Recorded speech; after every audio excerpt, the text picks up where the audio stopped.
Well, good evening, everyone, to our October Cybersecurity Month Tech Talk. I'm really pleased to be a guest facilitator today. I'm Olivia Hereford. I used to facilitate all of them. My role changed, however, last July. I am no longer the regional director for ICT digital media, though I am still very much engaged with work done by the BACCC. I am still the facilitator for our Bay ICT partnership.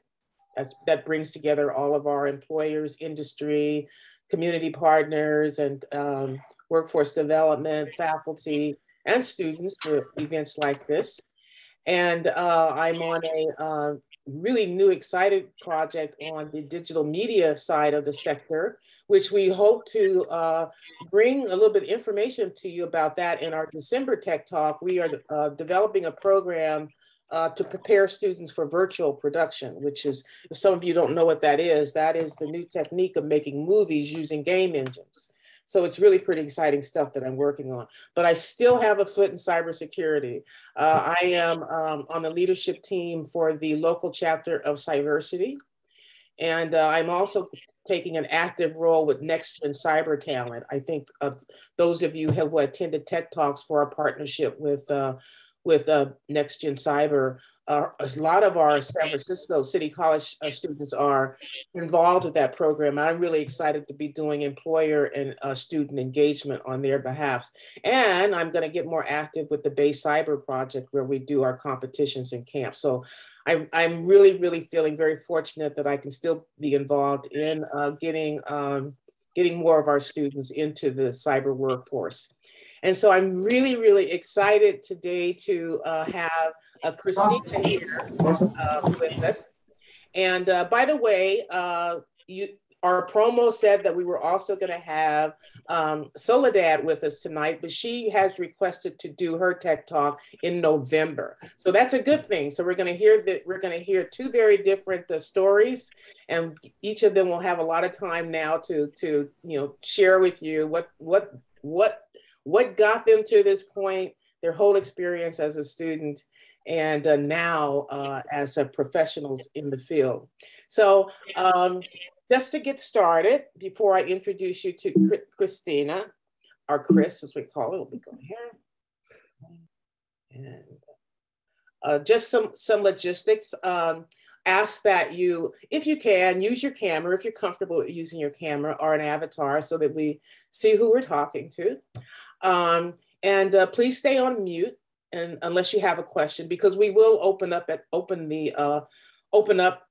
the end for questions and for you to ask or comments. And feel free then to unmute if you have a question or comment then. And also the option for asking questions or sharing comments. You can always use chat. Okay. So I'm really pleased to have Christina here. Oh, and I'm going to pull up all of the questions, but Christina has just an amazing journey here. I mean, she'll tell you a little bit more when she goes into her background, but these are the things we're going to talk about.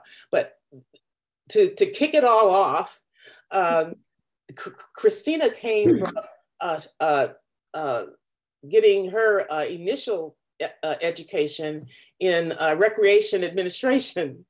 Totally different start to this kind of pathway. And she's going to share with you how she now ends up as an information security architect at Dynamics, which is a division of Cisco. So without further ado, I'm going to turn it over to Chris. Great. Thank you so much, Olivia. And I just wanted to start by saying thanks to Bay ICT and to both Sarah and Olivia. You guys have been great getting this up to speed. And I was really thrilled to be asked to come, and to also just any way that I can support this program, because for me personally, it was a life-changing experience. And, people say that, but I really mean it, because it was just kind of this amazing thing that's happened. And I'll kind of just take you through what's gone on. As Olivia said, my first college experience, and I won't date myself, but it was probably more than 20 years ago, was at Long Beach State. And I was very active in sports. I really loved what just being outside and active. And I decided to focus on recreation and leisure studies, which from where I'm at now is just kind of a mile away. But I like to say that that really taught me how to have fun. And that's something that's kind of carried me through kind of everything that I've done up to this point.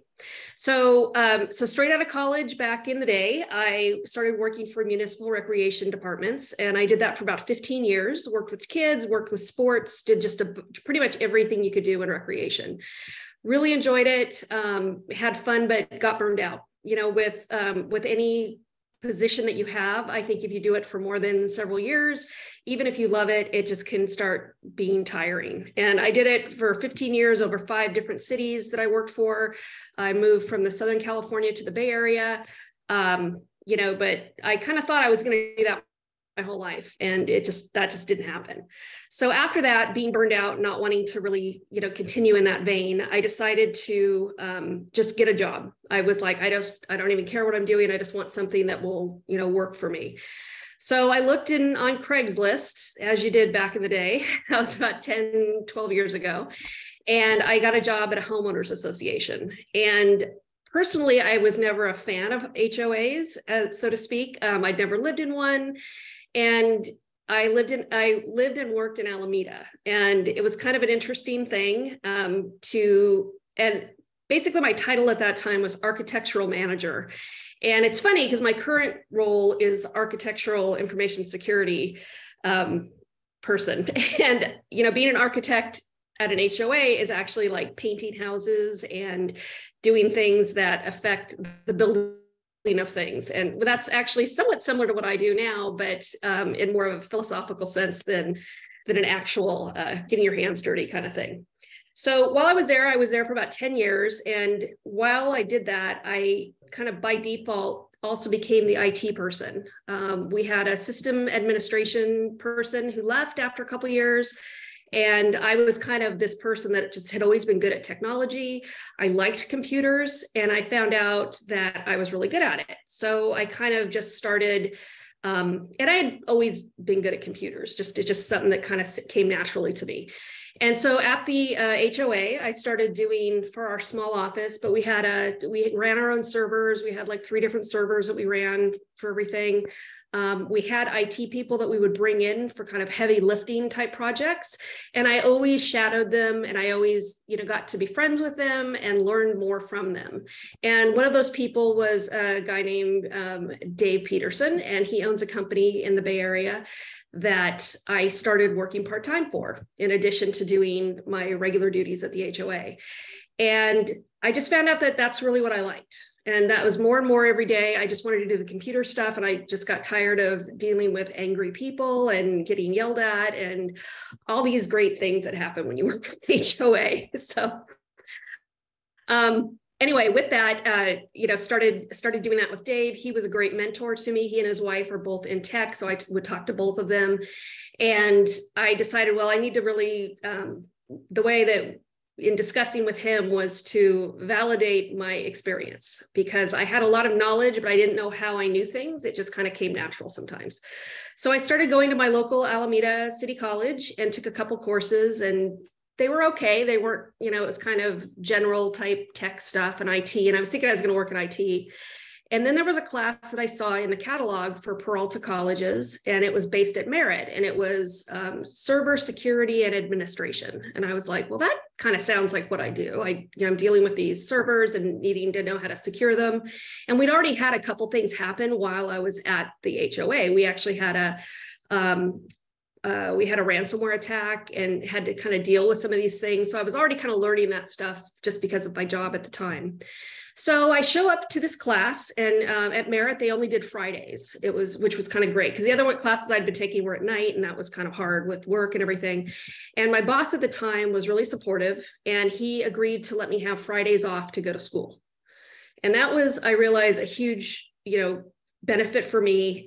He basically said, yeah, as long you just need to check in a couple times during the day by phone. At this time, I had awesome coworkers, and so they were really supportive as well. And I started going to Merritt. And my very first class, I'm there, and the instructor, a gentleman named Tim Mather, is talking, and he says, this is so great that you've decided to jump into cybersecurity. This is the best program ever, and we're so glad you're here. And I'm like, what program? I just came for a class. I honestly did not know that there was a whole cybersecurity program involved. And I feel a little clueless with that because I'm sitting there going, woo, okay, well, let's see where this goes. So I start, with this class. And I remember Tim reached out, and I'm sure he did this with pretty much everybody in the class, but he said, we're really glad you're here. We need more women in security. This is a really key thing, and you're in the right place, is kind of what he said. And I was like, oh. And the other thing he said that I really remember to this day is that he looks out at, this is a class in Oakland, people of all ages, all colors, everything. And he says, the problem with tech is that it's pale, male, and stale.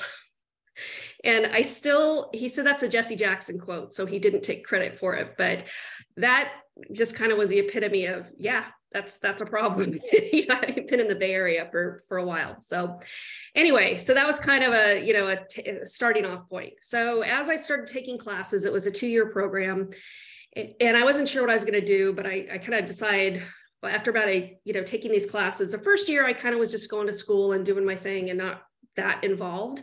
But after probably the first couple semesters, I just decided this is what I was meant to do. I was good at it. I liked it. It made sense to me. Just a lot of the technical and the way that you have to think around things. The other thing about Merritt that was really amazing, and I know there's a lot of different community colleges that are now offering this, and so this may work for some of you, but maybe it wouldn't. But for me, it worked really well. The college instructors at Merritt are all CISOs. So they're chief information security officers from various tech companies in the Bay Area. And so their role in kind of what they're teaching us was kind of what they do on a day-to-day basis, how they work, what the focuses are of their jobs.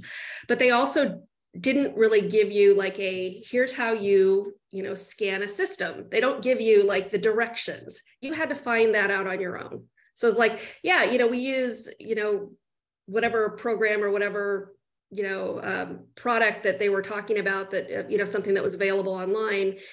And they would say, you would use this to go, figure out to scan your system. Use Nmap to scan your system. But they wouldn't necessarily explain it. So then it was okay, this is like a treasure hunt of finding this information. So it was frustrating sometimes. And, especially I'd never used a Linux system. And, one of the classes I show up for, they're like, well, this is in Linux, so you have to use a Linux system. So I spent a weekend learning how to do Linux and set up a new computer on how to do that. And, it was just kind of this crazy time. So anyway, that for me was great though, because I'm a very interested person. I have a lot of curiosity kind of looking at, what I wanted to do and how to figure stuff out. And that is, I think, one of the key things in this position or in this role of you have to have that want to figure things out. It's not a job where somebody is going to tell you how to do your job. It's you need to kind of know about it, and you'll learn that. They will be happy to explain what our goals are and what we're looking for, but to kind of figure stuff out is kind of a key thing. And that was kind of, for me, that was this is awesome. I love this. It's like a puzzle every day. So that was kind of how I took it. So kind of going on from there, I started getting more active. We had a cybersecurity club that I joined. We did capture the flags competitions, which I loved. I kind of kicked myself for not really getting into it the first year that I was there. And I just did them all the time as much as I could. That was a way to really use tools and to kind of do the actual technology part of it and hunt for things. At the time as well, I wasn't sure if I wanted to do, if I wanted to be a pen tester, if I wanted to do, I don't know, be a security engineer. I just really had no idea. So anyway, so I end up going through that, and I'm, second year, things are going great. I'm loving what I'm doing. And there was an opportunity to take a boot camp, and a organization called Transmosis was in play. This is a few years ago, and they were looking to do an apprenticeship program for cybersecurity.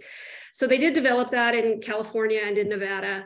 I took this 5-week boot camp program, and it was great. And that was really technical. And it was kind of, you had to learn all these technical things. And Eamon, the instructor, I'm still in touch with. He was amazing. He kind of scared me when I first started because he was this just really intense kind of technical person, but he's amazing. He's a great guy. And he teaches at De Anza. So I don't know if you guys know him or not, or if anybody here has had an opportunity to work with him.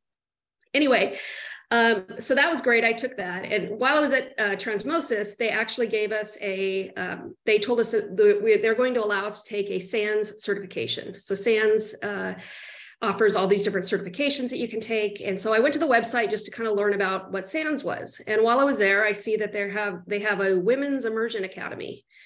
And part of that was you had to take an assessment, and it was kind of to see how much you knew and whether you would be a good fit for the program. And so I'm thinking, well, I'm going to take a cert anyway. I may as well take a free test that they're giving so I kind of know what it's about. So I didn't even think I qualified because I wasn't at a 4-year school. I'm thinking, but I'll just take it and see what happens. So they ended up calling me after I took the test. And they said, you did really well. We'd like to see your resume, and we want to have you apply for this program. So I did, and I ended up being into the, I think, second or third version of the SANS Women's Academy, which is a program to encourage women. And they now also have a diversity program, and they also have one for vet success for any former veterans or veterans, former military. And they basically give you 3 classes at the SANS level, which, if anybody's looked, are about $5,000 to $6,000 a piece, plus certifications, which for SANS that's another like few $100s for each certification. So I ended up getting this, and it was limited to, I think there were 10 of us in our group that did it. And it was amazing. It was something that really helped me kind of get that. I didn't really have a lot of experience. So having these certifications was kind of a huge impact on my ability to get a job once I did finish school. And Chris, if I can break in here, yep. There are still opportunities like that for you right now. For example, it was just announced, and I will get the information out on the website, that Cyversity is doing another scholarship program, a SANS scholarship program. And same thing, it's very similar to this academy. And so we'll get that information out to you, but that announcement just came out last week. And I think some of you, another way, similar to the boot camp that Chris did, some of you have participated in NextGen's program, teaching you all and preparing you for certifications in some of the more popular SIM tools, such as Fortinet, for example. Yeah. So keep your eye on. These are opportunities to enhance the training that you're getting in these great programs here in the community college. And as Chris points out here, this is a great way to augment, get ready, get some experience, or get some more tools on your belt. Exactly. And so one of the other things that I was able to do with Transmosis after everybody graduated, and at the end of it was, I think, a 5-week program, they did a panel for all the people graduating to kind of introduce them to the community and anybody that was possibly looking for staff.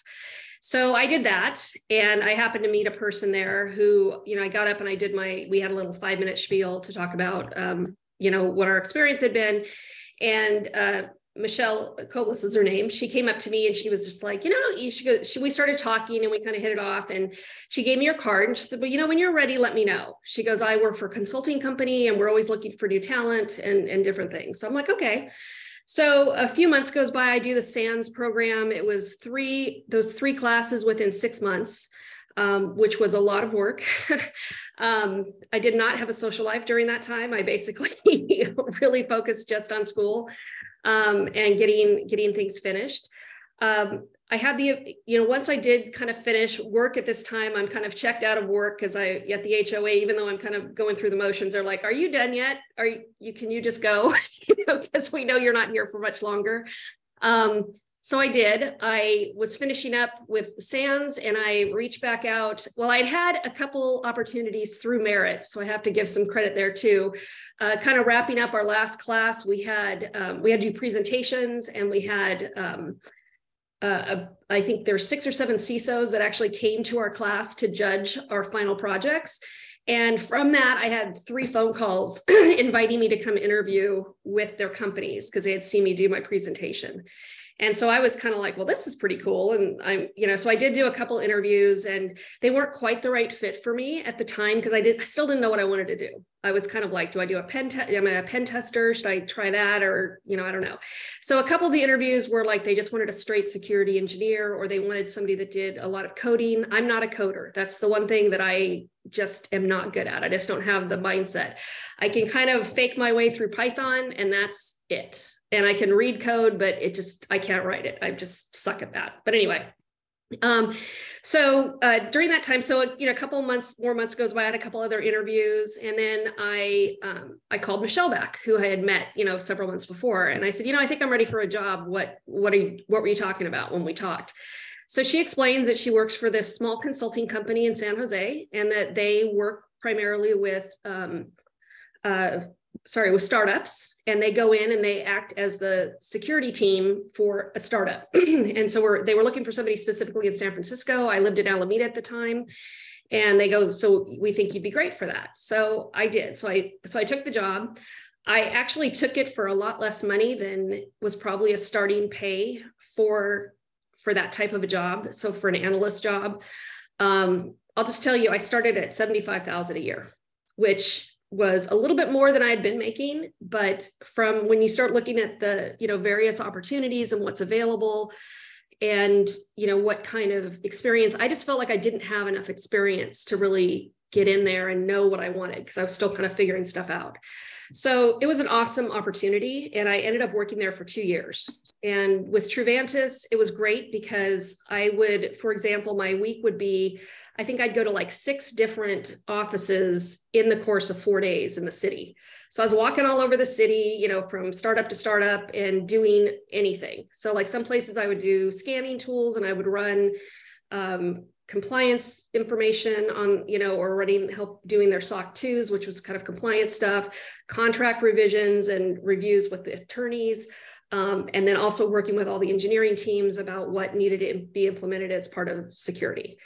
So I did that for about 2 years, loved it. It was great. Definitely progressed through that, and was kind of a mid-level person by the time I finished up.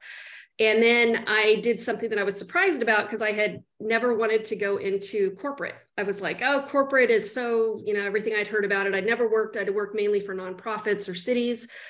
And Michelle reached out again, and I hadn't seen her for a while because she left soon after she'd hired me at Truvantis. And she said, hey, I'm starting a team over at AppDynamics. It's a, part of Cisco, but it's a very, where it's still kind of that startup-y feel, a lot of innovation going on. Would you be interested? So I kind of looked into it and decided, yeah, this looks cool. And, and I really liked Michelle. I'd already learned so much from her, and I took the job. And that was 3 months before COVID started. And that was, again, another just amazing thing that happened, because working for a company like Cisco that completely took care of their staff during COVID was also just a huge benefit. And it's something I still, thank my stars for, being able to work from home and, doing well and still learning and, and everything. So since I've been at Cisco, I am a information security architect. And I work with the customer trust team. So what that is we work with kind of between sales and engineering. We're part of engineering, but we work between the sales teams and any questions that our customers have, and helping them implement their programs or implement our products, and answer any questions from a security perspective, to reviewing the SOC 2, to providing pen test reports, just, all kinds of things like that.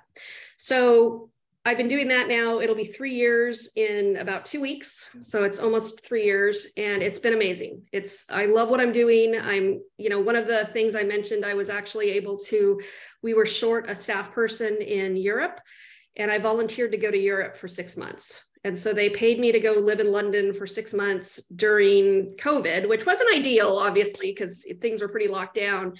But that was just another amazing opportunity. And, getting to do that, I never would have expected it.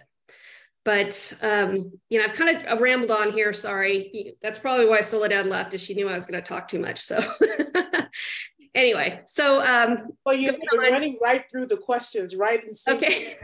yeah. You're now talking about your job in cybersecurity. But you know, while you're doing that, if there's any advice or your experience might have been a little different. Sounds like you connected up with some really good people in Michelle, for example, and you had a little bit of an idea of the background. But say you didn't have that kind of background, or say what advice would you give? So there's a couple things. One of the things that I did when I started as well, I mean, I'm a pretty communicative person. I'm pretty friendly. I really, and this is something that kind of is a little bit unfortunate because I think COVID's kind of ruined this, like so many other things. But I used to, when I was looking for a job and when I was in school, I would constantly go to meetups on anything cybersecurity related. So there's the open web application, OWASP, which is just an amazing organization. People get up and here's a list. I kind of did a few things. Actually, it's there we go. So there were all these groups and meetups that I started going to, and it was pretty much, there was at least one every week, it seemed like. And I would show up, I would meet people, and I would listen to these talks. And some of these talks were so far over my head, I had no idea what they were even talking about. But even just being there and being familiar with a topic that somebody is passionate about, that they're talking about, that they work on, was great. And I would almost every time I'd take notes, and then I'd go home and I'd have to look stuff up because I didn't know what they were talking about. And it was kind of this, okay. A majority of these also, there are a lot of organizations. So Bay Area OWASP, and then the OWASP Foundation in general. There are a lot of women in security and privacy organizations that are amazing as well. A lot of these are their local chapters that will offer scholarships is one thing that they do. They offer training. Most of them are not limited to women, meaning if you're a guy and you are interested in a topic, you're absolutely welcome to come. It's, it's not something like that, but it's just an opportunity for people to meet. And if you have questions, you can go ask people. And for the most part, everybody is super friendly. I've met so many people doing that, and the other thing is that they have free pizza. So that was the other big thing that was always good if you're a starving college student to do that. Conferences are the other thing. Two of my favorites are probably B-Sides San Francisco, which is, I think it was April this past year, but it's really inexpensive. You can also volunteer and go for free. It's generally held at Metreon in San Francisco, but depending what city you're in, there's one in Sacramento, there's Los Angeles, they're pretty much every major city in the world has a B-Sides. Day of Security is an amazing conference as well, and it is focused for women, and there's just some amazing speakers. We're very lucky in the Bay Area that we have just a wealth of information. And my cat's here, sorry everybody. Okay. I listed a few others. DEF CON, I think probably everybody's heard of, but that's the huge conference in Vegas. I've had the opportunity to go a couple times. That's a lot of fun. Diana Initiative is part of that. And then there's a few others that are listed here. RSA is local as well. And that's, it's expensive to go to, but you can get a free pass to just go walk the floor and talk to people. And it's also great free swag. So that's always a fun thing too. Okay. So that's one thing, one way that I really made an effort was to get out there and just learn about things. And pretty much all the meetups too, they announce that they're looking for staff. And so you can go up and actually talk to the person who may be hiring that position and make an impression and, find out exactly what they're looking for, if it would be a good fit, those kind of things. Okay. Chris, how would you suggest that people prepare for, say, you've gone to these meetings and you land yourself an interview? How would any recommendations for preparing for interviews? Yeah, so asking questions is really key. I think there's a couple things with interviews. There's technical interviews, which are generally, they want to make sure that you have some technical understanding and expertise on things. And there are a lot of resources that will kind of show you, if you look online, for, types of questions for, a technical interview.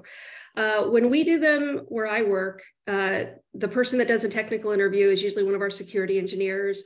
And the mode that they use is that they allow you to use your computer and use anything you want while you're on the call with them. So it's not really you're not limited to just your resources in your head. You can actually use your computer and look things up. The technical part, I usually try to prepare based on the organization that I'm looking at, and then just doing research to find out what type of product they offer, if it's, and you can find a lot of information out about that specifically, but there's some good basic information that you should have that you can find online that will help you with that. The other thing that I think is really important is kind of more, people always talk about the soft skills, and people kind of, shake their heads, or I've had some people actually kind of roll their eyes and get annoyed with that it's not as important. But I have to say, I'm very technical, and I have technical skills also, but the thing that has set me apart as an individual where I work now is my ability to communicate, is my ability to talk to customers, is to work with many different types of people, working on teams, all these types of things. And I kind of laugh when I first started, because I was so terrified about the technical part of it and, having to do that. But there was so much interest in just that ability to communicate and to share your ideas and to show enthusiasm and a willingness to learn. And when we hire, we've had an opportunity since I've been at AppD. I think I've hired like 3 or 4 entry-level folks. And I'm very fortunate as well, because my manager and I really see eye to eye on this, but we really hire for potential, and we hire for not just what you know now, because we're going to have to retrain you just depending on however our organization is set up and how, whatever different technical things you have to do. And, if you have a base for that, we figure, okay, you can learn that part of it. But if you're part of a team, if you're open to working with others, asking questions, being able to share, this is definitely a joke. I always say this is a team sport. And, I kind of look back at my recreation and, doing these different types of activities that I really excel at that part of it. And that is also a skill. It can be learned. If you're not comfortable with doing that, or you're not like you want to just sit in front of a computer and do that, that's fine. But you still have to kind of get out of your shell sometimes and just be, just kind of keeping that in mind. I kind of rambled on that one, sorry. But Chris, can I ask a follow-up question to what Sure. you just said? Absolutely. So you're in an interview for an entry-level position. How do you convey to the person that might be hiring you that you possess those particular soft skills that you were talking about, whether it's you're a good communicator, you're a team player, you are a problem solver? Any tips on that?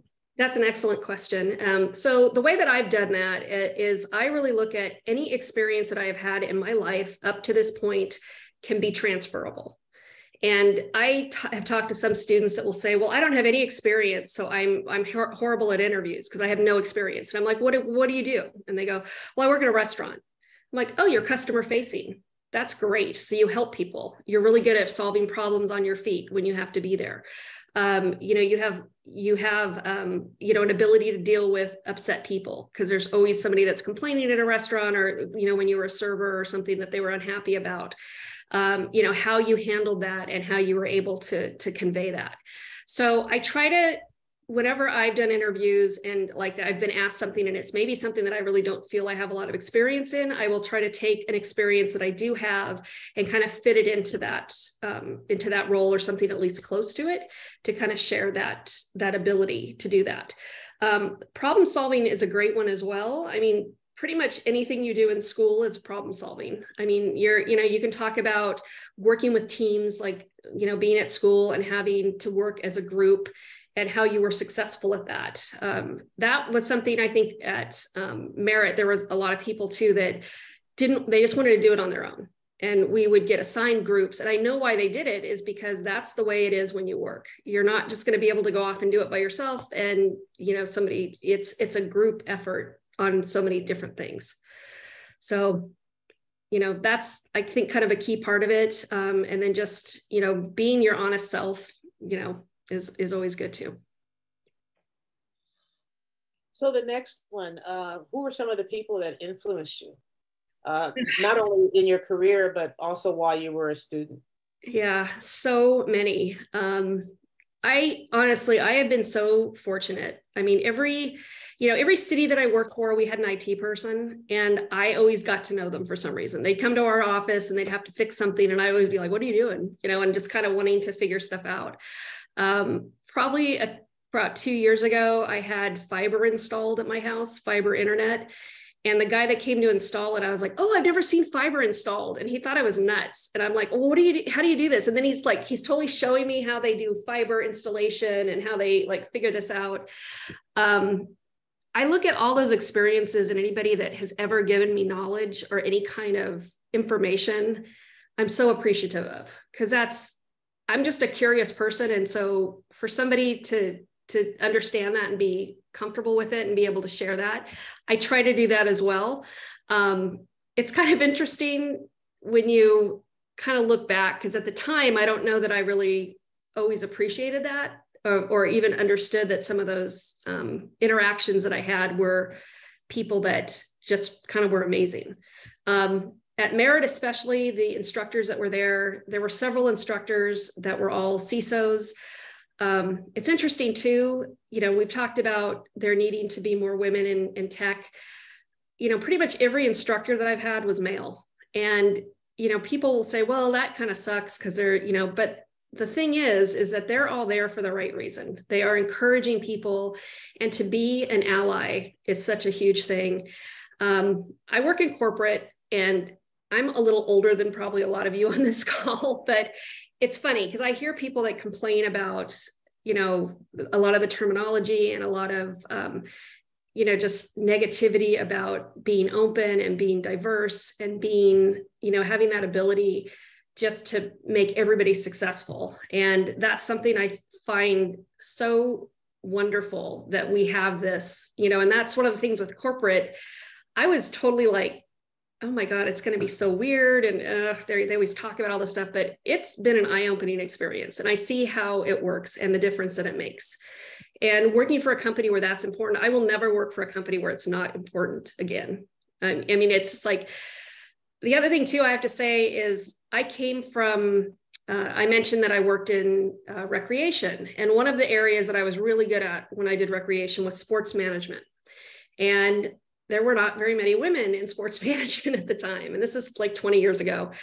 And I dealt with a lot of really horrible stuff, just of discrimination and just way people treated. And, and I just dealt with it. It was kind of, but in hindsight, of course, you look back and go, oh my God, I can't believe that people got away with that stuff. But nowadays I look, and it's, I honestly in tech have had nothing but positive experiences from everybody I've worked with. And I've worked for, when I did the consulting, I worked with a lot of different companies, a lot of different people, and working at Cisco App Dynamics has been just amazing. Yeah. And I'm also kind of direct. So I think I clarify when I'm unsure about something, which is a big help as well. So anyway. Great. Well, very good. I think you covered all of our questions. Can we go to some of you've shared some wonderful resources with us here. We talked about the groups, and when this came up, I was thinking I wanted to ask you, Chris, can any of these types of activities or getting involved with these organizations, do they contribute at all to helping students gain some experience while they are a student? You already talked about the competitions. Yeah. But I think that's one of the challenges that, a lot of students have coming, even when they finish the program, they've gotten an AS degree, they're going in for the interview and they're saying, but what's your experience? Yeah. So. And that's a really tough one. For me personally, I ended up, and I realized that I was extremely fortunate in so many different ways of getting where I'm at now. And, some of it kind of just fell into place. Some of it was, I happened to meet somebody and they just did me a solid, kind of, so to speak, without any kind of reason behind it, but they believed in me for some reason. And those are the kind of things I can't even really explain on some of that with the experience part of it. But I did think about this because Olivia, we talked about that before, and there's kind of two areas. I think, the consulting thing for me was great because it allowed me to get a lot of different experiences, worked for a lot of different companies, do a lot of different jobs in the course of like a 2-year period. And we used to joke about it. They said, oh yeah, 2 years as a consultant is like 5 years anywhere else. And that was kind of the joke because we, worked for all these different companies. Another area that you can really get into is like a staffing organization. Actually, one of the people that is currently on my team, we actually got from a staffing group, and where, a temp agency kind of thing, where we would contract with them and actually hire somebody. They would still pay them. They're contracted, through us. But after a short amount of time, Nick, who's on my team, he worked for about 6 months with us and just was outstanding. He did a great job. He was a recent graduate, not in a city college. He had a 4-year degree, but, younger guy, didn't, was just kind of doing his thing. He was fabulous. And we ended up converting him as soon as we could. But there are opportunities for that with, with different organizations that do that. I know Robert Half is real big in Oakland, which is where I live now, but there's a couple different ones. Another thing on this particular slide, I tried to give credit where I got some of these listings from, and because things were written up on LinkedIn. Travis Monson is one of the senior folks over at Cyber SN. And that's a hiring company. That's actually a blanking on the name, recruiting company, sorry. And they support so many of these organizations. And, so just getting to know folks there and kind of letting them know, who you are and what you're interested in doing, they can help you. And again, it may not be the starting salary that you're hoping to get, from when you look at what's available and the amount of money that you should be making if you're an analyst or something like that, but they're very close. I mean, it's kind of, I don't mean to be negative about that, but it's, it's something that for a very short period of time when I was still learning, I was able to get the experience I need. And, if you talk to somebody about that, you're kind of betting on yourself as well. If somebody wants to hire you and you tell them, well, you know what, I'll do it for this, I'll do it for less, or if they lowball you, say, you know what, I'll do that, but I'm only going to do that for 3 months. If I'm doing well after that, you have to give me this much of a raise, at that point, or we'll try that for 3 months just to get my foot in the door, So I don't know if that's helpful or not, but, and I was lucky with the certifications that I got from SANS. That helped a huge amount as well. But honestly, I'd never worked technical. I'd never worked a technical job. So, it worked out. Okay. So you talked about SANS, you have these other resources that you wanted to share with the group as well. Yeah, so I did find a couple. So one of the groups, so John Strand is actually an instructor at SANS, and he's amazing. He's this incredible instructor. I was fortunate, I had him for the hacker class, and it was an online class, but he was great. And he runs a company called Black Hills Information Security, and he actually does classes all the time, and he'll do a pay-as-you-can type class. So you can get some really great instruction from a SANS level instructor for, I think he charges like $25 or something for a class to start. And then if you can pay more, you do. But if you're a student, they're not going to expect you to do that. I also found this listing. This is actually was on LinkedIn as well, but these were just some different classes and things that are available. They're kind of public facing type classes. So they're kind of more general, but it's, especially if you're trying to look what you're really interested in doing. I did a lot of just different classes that I found, and I went to a lot of talks just to kind of learn about the different areas of security to figure out what I really wanted to do. And that's kind of what some of these are. But and we're gonna make these slides available if you want, right, Sarah? We can put them. Yeah, absolutely. I let Sam know that we'll definitely get it to him to share with his class. And then if there is anyone else on here who would like a copy of the presentation, please just pop your email in the chat and we'll make sure to send it off to you. Chris, I did have another question. Okay.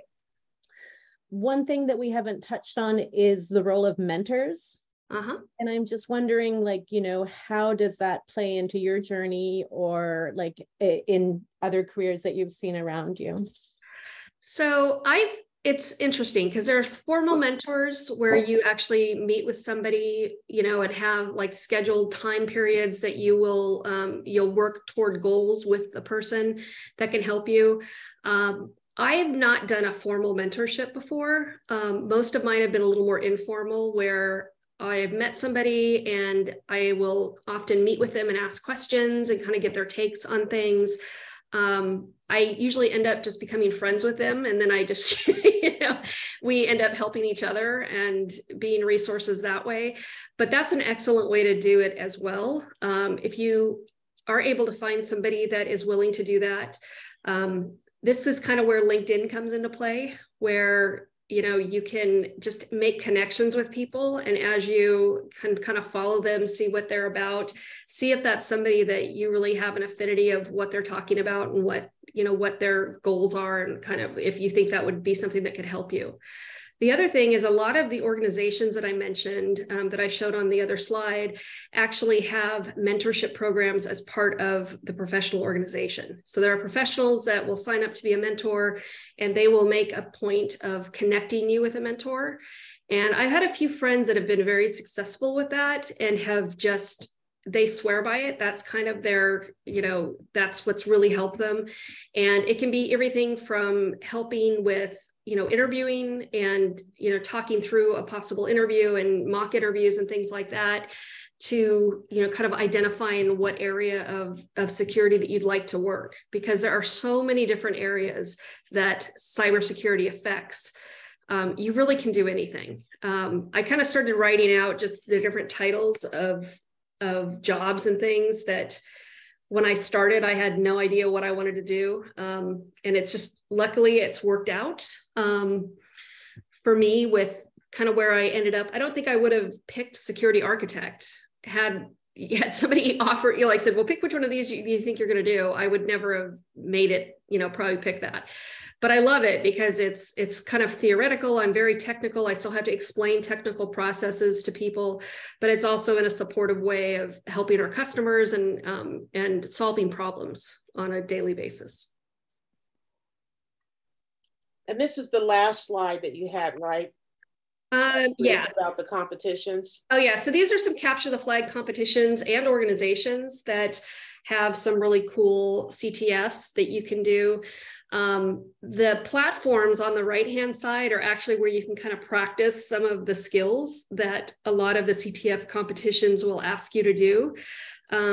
I don't know if anybody here, if you haven't done a CTF, but it's they're really fun. I mean, it's like a quiz to me. I just think it's cool, but it's everything from just general knowledge about security to, you know, how do you hack a box to get, you know, to get root.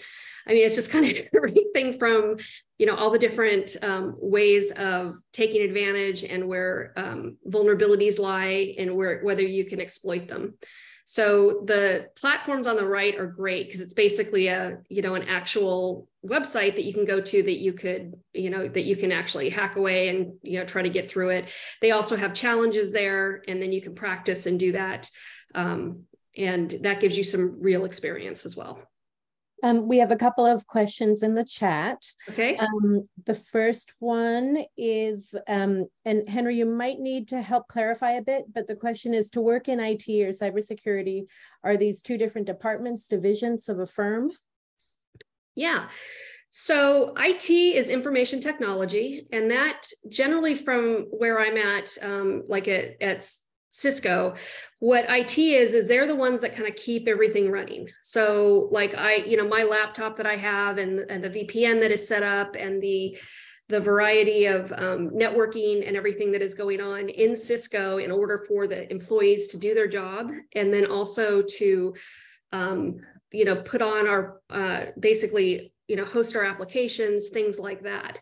So IT is kind of more of a general type role and problem solving and taking care of issues that usually kind of employees would have. Cybersecurity, on the other hand, is more about if we have a product that we're offering. We have to take steps to make sure that it is secure as possible, and that anybody using that particular product or service that we're providing is also taken care of. So for example, at Cisco, we offer an application performance monitoring product, which is we offer CSAS, which is commercial SaaS. So it's hosted by AWS. And when we set that up, we have to go through, all the different types of security and make sure that our customers' data that we're collecting is protected. And a lot of what I do is sharing those steps that we take in order to protect data, in order to make sure that anything our customers are doing, if we're in their environment, that their environment is now safe, kind of along those lines. So they are two different areas. If you want further on that, let me know. But yeah. Another question, the background is they've finished their Google IT support and have just cleared their CompTIA security and certification. Awesome, congrats. And finishing cybersecurity certificate at Foothill. How do I jump in a cybersecurity job? Sadly, my course based on the offerings I wouldn't finish till spring 2023. But after clearing the security and cert, I'm feeling a lot more confident, yet would love some guidance. TLDR, cleared security plus, and want to enter cybersecurity field. Yeah, cybersecurity is great. I think it's, right now, just pretty much anything you touch in technology has an element of security. You have to keep track, you have to keep things safe in order for people to utilize the programs that you're doing. In order to do that, it's interesting. I'm trying to think of how best to say this, but there's so many different areas in, let me think. Let me back up. I would probably, there's a couple different areas that are good to focus on for people that are just getting into the field. A couple of those would be for security operations centers, a SOC. Mm-hmm. And what that is kind of the gateway of an environment or an organization. And what that is that those are the teams that are basically always looking for any indications of people taking advantage of your environment, of basically breaking in. If there's any kind of attacks going on, they're usually that first line of defense. So it's a tough job because it's something that's 24/7. There's always somebody on call. You're always going to need to be aware, and depending kind of where you're located. And if I've had friends that started their careers doing this, and it's great because you learn all the tools, you learn Splunk, you learn all these different types of tools that are going to allow you to figure out what's going on within your network. It's a tough job. Just, the friends that I know that have done it, they don't get much sleep. That's what they were kind of saying. But it was a great opportunity to learn a lot of different things. I think a security analyst role is also something that kind of can get you in the door. Analysts can be, pretty much in any area. Compliance is another area that people sometimes will go, oh, that sounds horrible. I don't want to do compliance. But compliance is basically, doing questionnaires is an example of compliance. When a customer wants to do if a customer wants to check into whether they're going to purchase your product or not, they may send you a security questionnaire and say, here, fill this out and tell us, how you do things. And so one of the first jobs that I had was for various different companies was filling out these questionnaires and giving them the explanation of how we secure everything that we're doing. As an analyst, the roles that you kind of can start with on that can be very diversified. I'm trying to think in terms of bigger than what I do now, like at Cisco. But it kind of varies depending on, which product it is or which company. Startups tend to be, I think, a little more flexible with titles. You pretty much do a little bit of everything. But for, starting positions and entry level, if you are, just kind of flexible with that, hopefully that's something. I'm kind of rambling, sorry. Well, speaking of startups, I have a question that came directly to me. So Sarah, you may not have seen it. It's from Mike, and he says, I'm building a startup and taking a cybersecurity class at De Anza, to learn about system security. Any recommendations on other entry points for poor startups to protect their system based on your experience at Truvantis? Okay. One of the big things that I did was always trying to find resources that provided, different ways, different kind of baselines of doing that. A lot of the organizations that do, that produce these types of baselines for companies to use were mentioned kind of in the groups or the different organizations. OWASP is a big one. There's a thing called the OWASP Top 10. And that lists all the main issues that can occur when you have a product that you should watch out for, and things that people aren't doing in general. But there's here's the 10 items that you should do at a minimum to make sure that you're secure. So OWASP is one of them. SANS has resources to that regard that will tell you that they also do a lot of policy and procedure type things that you can get that are not specific to any one company, but they're kind of general templates that you can use for kind of setting up your policies and procedures. And also, kind of hiring, the consulting companies are interesting too, because the service that we provided was called CISO as a service.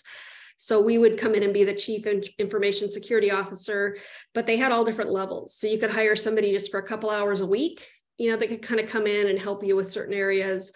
A lot of organizations too are required, depending on where they fit in type of organization, there may be some compliance requirements. Anything with healthcare requires HIPAA compliance. Most organizations that I worked with did SOC 2s, which is Statement of Compliance, which is basically using a framework of security controls that you agree to, and then they're tested. So you have an audit come in after you've been doing it for a certain amount of time, and they confirm that you're following this, the security compliance framework. And those frameworks are available. They're readily available. ISO is one of them. So ISO 27001 is probably the most well-known security framework that I've worked with. And they do offer certification in that, but also they offer just the controls, and you can say, we follow ISO. So if somebody is asking about what kind of controls you have in place or what you're doing to keep things under control where you're at and how you're, following an industry standard, that's what I would do. Yeah. And then there's also NIST. NIST, of course. Yes. And then, so there's another good question here. I like this one. To work in IT or cybersecurity, are these two different departments or divisions of a firm? Yeah, I kind of did that one already. So yeah, we answered that one. Yeah. Yeah. So, but yeah, but there's also, it's funny. I think I started pretty much in IT when I did, when I was working for the Homeowners Association, probably half my time of the IT stuff that I did was helping my coworkers when their computer messed up, or, when something happened, or fixing something. It's more of a, kind of, the keeping the wheels greased is kind of how I look at it. Nothing would happen without IT, to be honest. Security, though, is I think a little more specific to the products that you're offering, and also just kind of the security of your organization as a whole. That makes sense.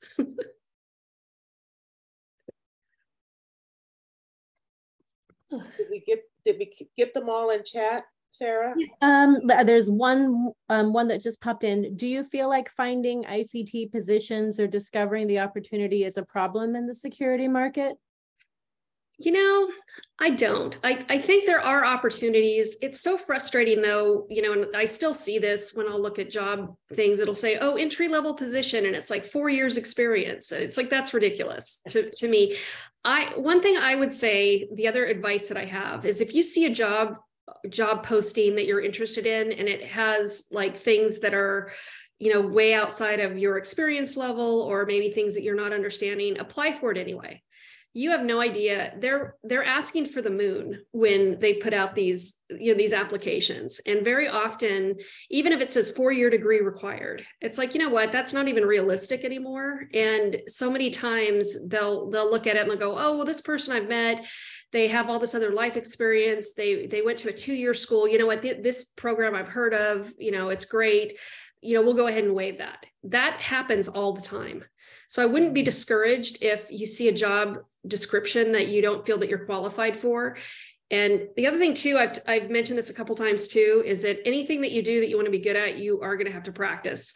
So I would start doing, interviews and getting your resume up to speed. And even if you're not quite ready yet, if you can get in for an interview, or at least apply for it and kind of go through those steps, I think that's helpful. Perfect. Well, thank you so much for coming up on time. I just one more, before we close out, I just want to see, are there any other questions that anyone have? And if you do, you can open up your unmute and ask the question, or quickly put it in chat. We got one more minute. And I would encourage anybody to reach out to me on LinkedIn. I'm happy to connect. And if you have anything you'd like to chat about directly, I always try to do that as well. So, anything I can do to help out, but. Right. And that's one of the reasons when we promote this, we give everyone's LinkedIn. Yeah, absolutely. So a couple of things. There was a question about the recording being sent out. You can find the recording on our website. bayict.net. And also I dropped a link in here for the November Tech Talk. So thank you, because that's just want to remind people that the November Tech Talk will have Soledad join us then, and she'll talk about her experience. Absolutely. She's very different. She comes in already with a computer science degree, so it's totally different experience, but going to community colleges, one of our programs here in the Bay Area, I think TCSF in her case, did make a difference in her career. So hopefully you all will come back and check that one out. And again, Chris, thank you so much for being with us. And thank you all for joining. And I really do hope that you took a tidbit away from this. And we do see people that are asking for slides. We will definitely get those to you as well. Great. Thanks everybody, and good luck with your school. And let me know if you need anything from me. Happy to help. Great. Thank you, Chris. Everyone. Thank you, everyone.